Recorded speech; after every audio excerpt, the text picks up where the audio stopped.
Horror Hounds, welcome back to the films that scared me. And the next instalment was always going to be Black Christmas, and I had intended to record and upload my thoughts about this movie on Monday, and got home and heard the news that Margot Kidder had passed away, so I decided to give myself a few days, reorder my thoughts in the context of that sad news, say everything I was going to say on Monday, but maybe add a little bit more. But make no mistake, I was never going to do a mini series of videos called The Films That Scare Me and not include Black Christmas.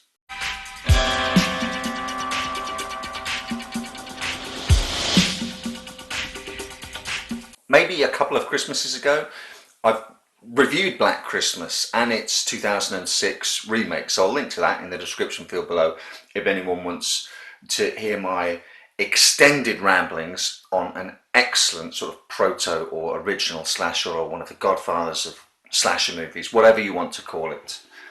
An influence on John Carpenter's Halloween, most certainly.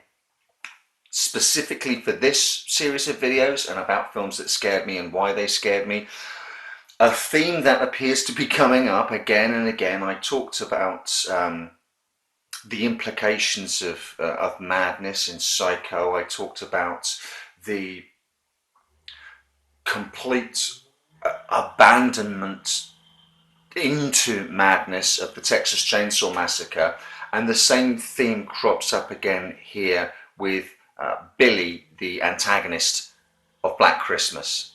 A faceless somebody, faceless because the camera, we are their point of view, breaks into a sorority house over the festive season and hides himself away in the attic space. Makes obscene phone calls to the girls downstairs. Absolutely, this film is inspired by the urban legend of the babysitter with the killer in the room upstairs, and then kills them one by one. And there's a scene in the attic where Billy just goes loopy, for want of a better expression. It's completely what I would call unfettered madness as he swings and rampages and rages around the attic space. Kind of like, weirdly, you know, videos of gorillas in captivity. That's where the silverback gorilla wants to make his dominance known and beats his chest and goes and swings on the trees and smashes things and runs around and makes all sorts of raucous noise. It's like that, except it's a show for nobody. It's a release. It's a pressure valve release. This stuff that's building up inside has to be let out or it explodes, and it does explode in these instances of violence. What made it so unnerving for me watching it is, again, the camera is Billy's point of view. We are now put in Psycho. We were left with the suggestion of this world of madness that existed inside the house on the hill and the motel, that if we didn't encroach on that space, it wouldn't infect us.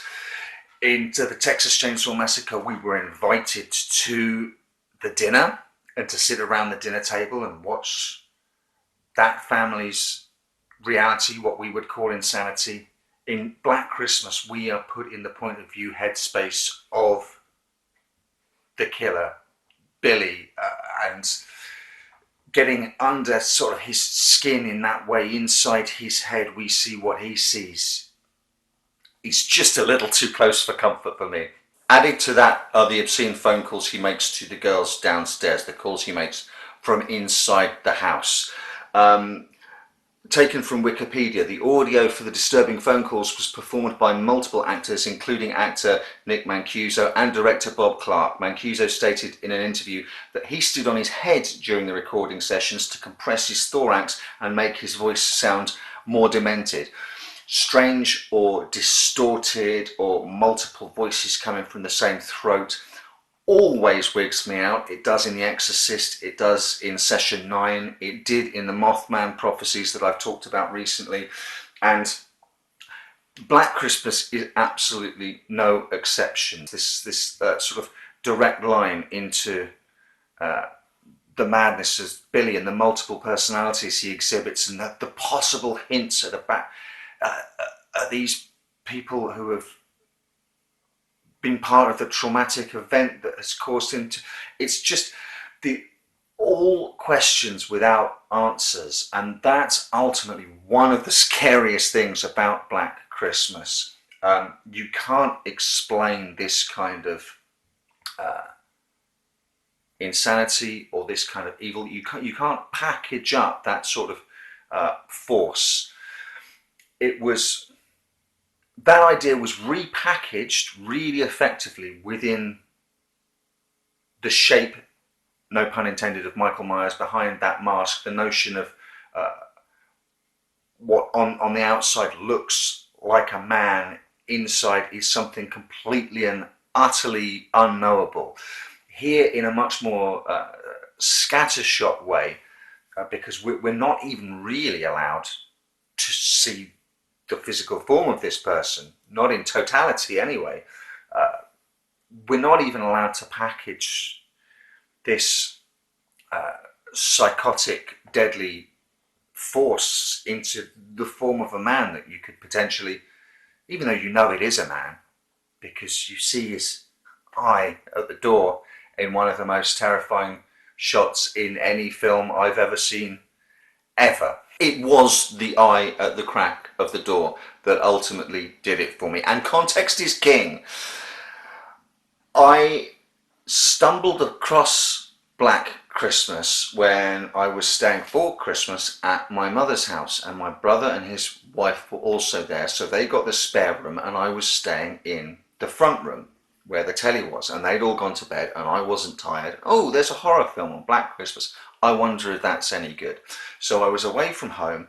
I was sleeping on a mattress on the floor, sort of in a sleeping bag, more or less, in a room that had sort of big windows behind me. One whole wall of it was just glass, a sliding glass panel with Venetian blinds over it, and then some frosted glass doors into the hallway and some frosted glass doors into the kitchen, with some more sliding glass doors there. I felt more like I was in an exhibit than any place of safety. So by the time the film ended, and it was probably about 2 a.m, and I was convinced that anywhere I looked, I would see an eye peering at me through between the cracks in doors or windows or anything like that. I felt so completely and utterly exposed. I didn't sleep that night. I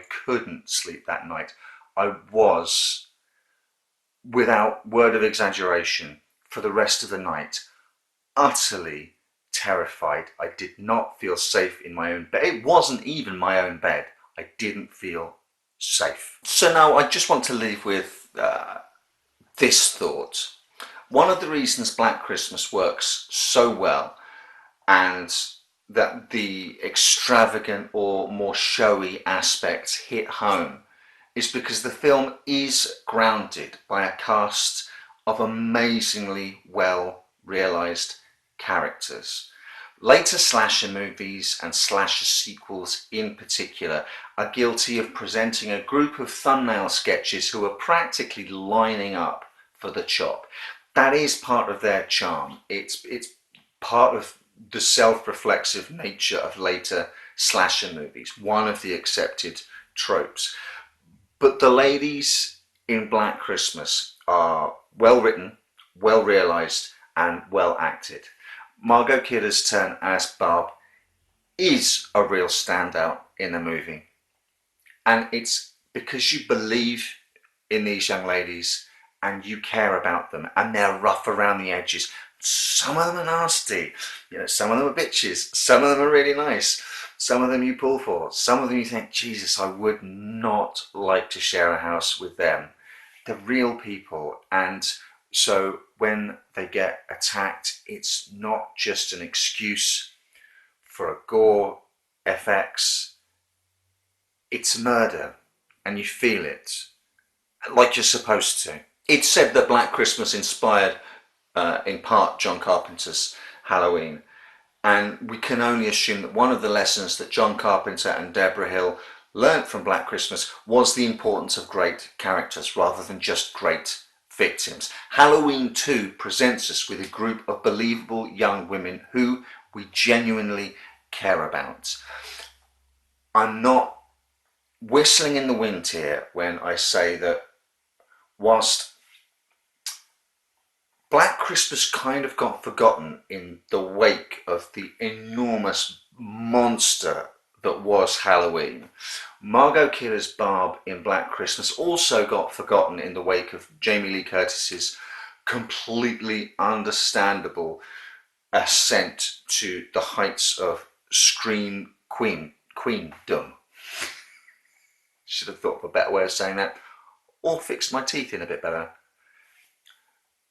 It's unfortunately now the right time, with Margot Kidder's passing, to perhaps reassess Black Christmas, a film that's always deserving of reassessing anyway.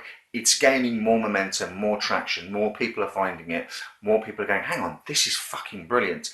And I think the time is right now, unfortunately, but maybe a little too late, to be honest, now that she's passed, to place Margot Kidder's Barb in with the pantheon of great scream queens. Not that she ran and tripped over in the woods and got caught by a walking maniac with a machete, but just because she swore, she boozed, she spoke her mind, and really should be one of the absolutely most beloved slasher characters that there is out there. Here's to you, Margot Kidder, for all your roles and everything that you've done. But for the specific purpose of this video, here's to Black Christmas, which scared the brown stuff out of me.